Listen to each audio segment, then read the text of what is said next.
Bonjour et bienvenue sur la chaîne de Crazy Little Craft.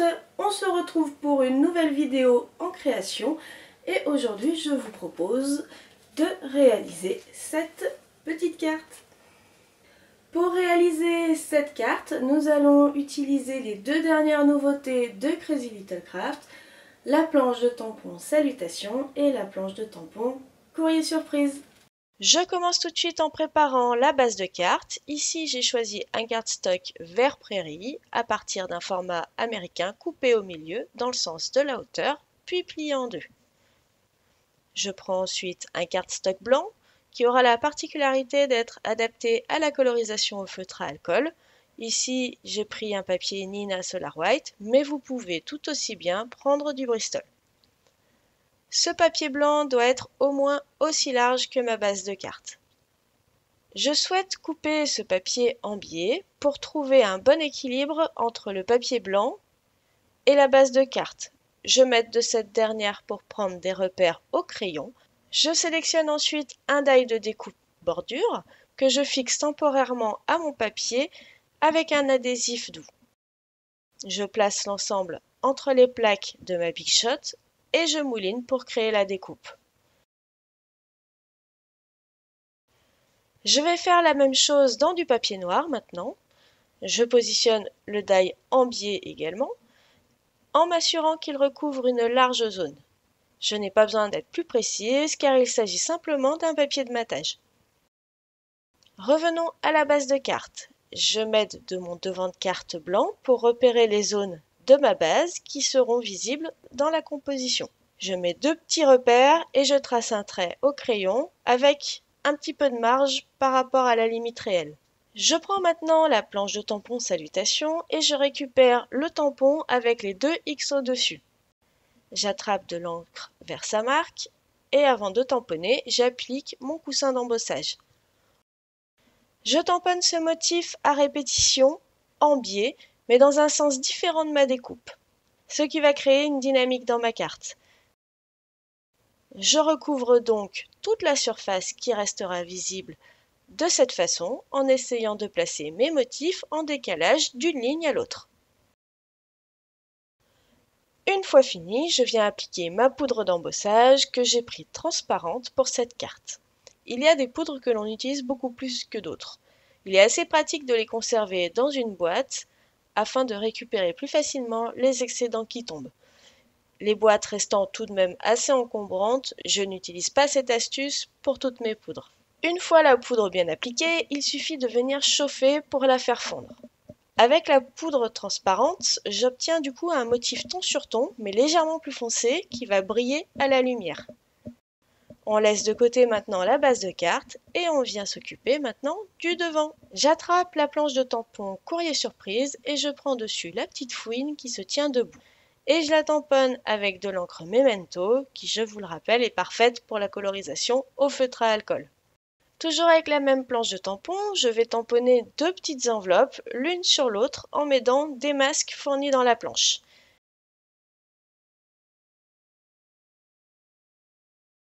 Pour donner du relief à cette composition, je viens rajouter un trait en gris clair à l'aide de mes feutres sur l'enveloppe du dessous en suivant les contours de l'enveloppe du dessus.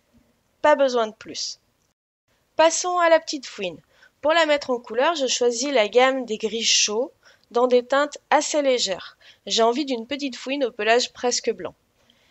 J'applique en premier ma couleur la plus claire sur une large zone du côté où je vais situer mes ombres. Ensuite, j'applique une teinte un petit peu plus foncée, une teinte intermédiaire, sur une zone un peu plus petite pour commencer à marquer une zone plus ombrée. Et je passe à la couleur la plus foncée sur une zone très mince le long des traits de mon motif correspondant toujours à la partie située dans l'ombre. Je vais maintenant faire marche arrière dans l'ordre des feutres en reprenant le moyen puis le plus clair qui cette fois va recouvrir l'ensemble du pelage. De cette façon, je vais venir fondre mes couleurs entre elles pour ne pas avoir de ligne de démarcation entre les teintes. Je procède de la même façon pour la queue et pour les pattes qui se situent en dessous du corps et donc logiquement entièrement à l'ombre, je passe seulement mes teintes moyennes et foncées. Il nous reste le museau et les oreilles. Et bien là, je prends tout simplement un feutre rose pâle. Les zones étant toutes petites, il est inutile de chercher à faire un dégradé avec plusieurs feutres. Passons maintenant à l'assemblage des deux motifs. On commence par découper les enveloppes. Et là, c'est ultra simple.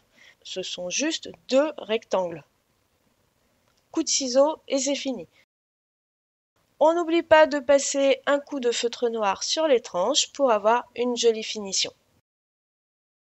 En un petit peu plus délicat, à l'aide d'un cutter de précision si possible pour être un peu plus à l'aise, on découpe le contour des pattes avant de notre petite fouine. On remonte bien sur le centre et sur les côtés pour avoir de la marge. Et bien entendu, on suit le trait du tampon. Pour passer les tranches au feutre noir sans risquer de déraper sur mon motif, j'utilise un démasque fourni avec la planche pour protéger le dessous.